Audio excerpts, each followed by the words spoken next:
欢迎来到热点新闻频道，请订阅并关注以获取最新资讯。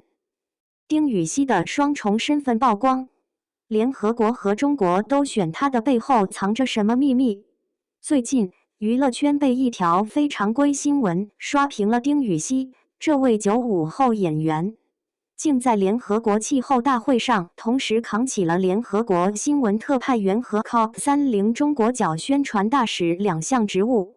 更让人惊讶的是，这两项重量级身份居然没有考察期，直接授予。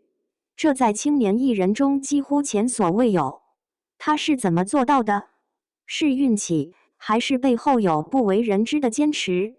当其他艺人还在时尚活动或综艺节目中刷脸时，丁禹锡悄无声息地站上了国际气候议题的 C 位。值得注意的是，同场另一位青年演员王一博早前已被任命为中国角形象大使，但丁禹锡的特别之处在于他同时拿到了中外双机构的认证，联合国新闻特派员的身份，让他不再局限于中国代表，而是成为国际议题的传播者。这种无考察期直接授予的罕见操作，背后是官方对其专业素养与公众影响力的高度信任。有网友调侃，这简直是体制内男友照进现实。但玩笑归玩笑，这种双重认证，实际上是对他长期深耕环保领域的肯定，而非一时热度。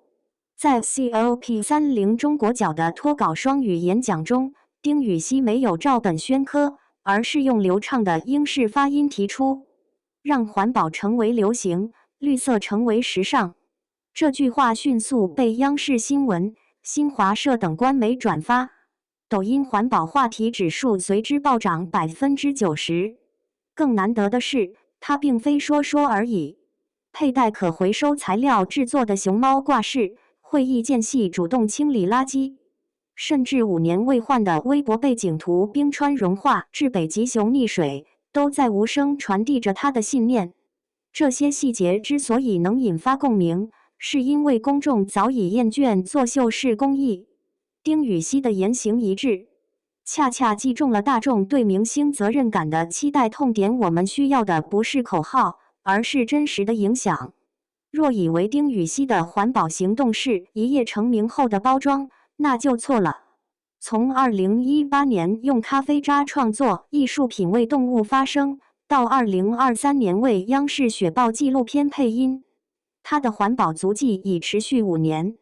在片场徒手捡垃圾、重复利用洗漱用水，这些看似微小的举动，被他总结为改变世界从一个人的小动作开始。更触动人的是，他在国际会议上使用本名丁周杰，呼应自我鞭策的信念。词加千里又千里，务必争气再争气。这种把个人价值与社会责任绑定的态度，或许正是他能打破一人人设天花板的根源。尽管官方与联合国对其赞誉有加，但我们也需冷静看待某些表述。例如首位获中国官方认证虚线定位同时拥有中外双重职务的青年演员，而粉丝热议的 C 位体制内男友更多是情感表达，非官方定位。环保之路漫长，公众期待的是持续的行动，而非短暂的光环。丁禹锡的双重身份，与其说是荣誉，不如说是一面镜子，照见年轻一代如何用专业与坚持在国际舞台上讲好中国故事。